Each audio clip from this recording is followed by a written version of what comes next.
দীর্ঘ 15 বছরের অগণতান্ত্রিক ফ্যাসিস্ট হাসিনা সরকারের পক্ষপাতদুষ্ট কুচক্রী আদেশের মাধ্যমে কোণঠাসা হয়ে পড়েছিল সমাজ ব্যবস্থা। 5ই আগস্টের ছাত্র জনতার অভ্যুত্থানে ফ্যাসিস্ট হাসিনা সরকারের পতনের পর বাংলার জনতা পুনরায় ফিরে পেয়েছে বাক স্বাধীনতা।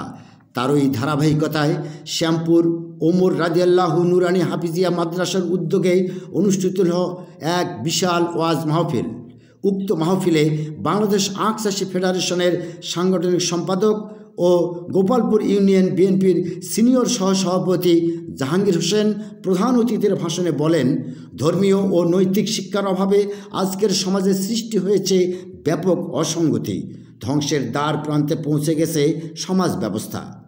মাহফিলে সভাপতিত্ব করেন আলহাজ হজরত মৌলানা রবিউল ইসলাম। প্রধান বক্তা হিসেবে বক্তব্য রাখেন হজরত মৌলানা আব্দুর রহমান আল জামি। দ্বিতীয় বক্তা হিসেবে বক্তব্য রাখেন অন্ধ হাফেজ মোহাম্মদ আইনুল ইসলাম।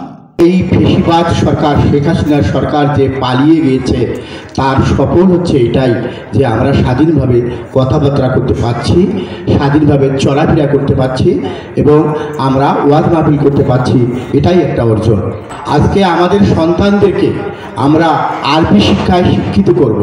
আজকে আমাদের যে সমাজ ব্যবস্থা যেভাবে নষ্ট হয়ে গেছে, যেভাবে অসঙ্গতির সৃষ্টি হয়েছে, আমরা যদি আমাদের ধর্মীয় নীতি অনুসরণ করে ধর্মীয় আদর্শের মাধ্যমে চলাফেরা করি, তাহলে আজকের এই সমাজ ব্যবস্থার যে অসঙ্গতি, আজকে সমাজ ব্যবস্থায় যে মাদক দ্রব্য, আজকে যে ড্রাগ আমাদের সন্তানদেরকে শেষ করে দিচ্ছে, তাহলে সেই হাত থেকে আমরা রক্ষা পাবো। একটা সমাজে আমাদের বাবা মা, অর্থাৎ বাবা মা যে আমাদের কাছে কত আপন এবং আমাদের যে ধর্ম, এই ধর্মের যে কত ফজিলত এবং আমাদের কত সব আদায় করতে পারবো, ওই সমস্ত লোকগুলা যারা বাবা মার খিদমত করতে পারলো না, যারা নিজেকে অত্যন্ত চালাক মনে করলো, তারা কিন্তু চালাক নয়, তারা কঠিন গোড়ায় আবৃত্ত হয়ে গেল। ধর্মের দিক দিয়েও তারা কিন্তু কোনো আমল করে দিতে পারলো না এবং বাবা মার কাছে তারা অবহেলিত হয়ে গেল, সমাজের কাছে অস্বীকৃতি প্রাপ্ত হয়ে গেল এবং আল্লাহর কাছে তারা তো মানুষ হিসাবে তারা চলে গেল। তোমার মসজিদে তারা চাঁদা দেয় না, তারা চাঁদার নামও লেখায় না। কেন লেখায় না?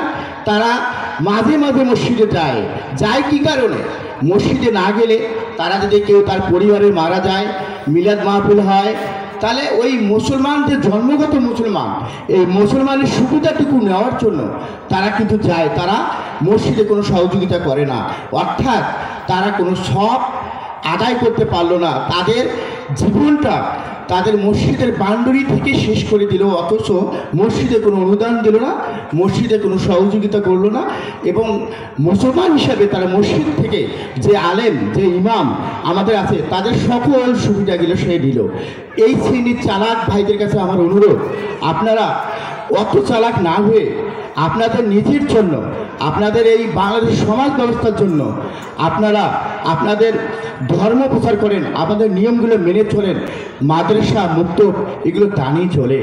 এটাই কোনো সরকারের একেবারে পর্যাপ্ত পরিমাণ টাকা এবং হুজুরদের বেতন আসে তোমাদের টাকা দিয়ে এবং আমরা যারা দান করি তাদের টাকা দিয়ে। আপনার দানের হাতটা একটু বাড়িয়ে দেবেন এবং যাতে আমাদের এই সমাজে আমরা যদি ধর্ম মোতাবেক চলতে পারি, তাহলে আমাদের সমাজের যে অসঙ্গতি, আমাদের যে সমাজের অনিয়ম, আমাদের সন্তান এবং আমরা যে স্কুলে পাঠিয়ে দিব, সেখানে যে আমাদের মেয়েদেরকে লাঞ্ছিত হতে হবে না এবং মাদকদ্রব্যের আমরা লাঞ্ছিত হব না, সেদিক দিয়ে আমার বিবেচনা করেও আমাদের ধর্ম অনুযায়ী চলা দরকার। SA Prince, news desk, ZS television.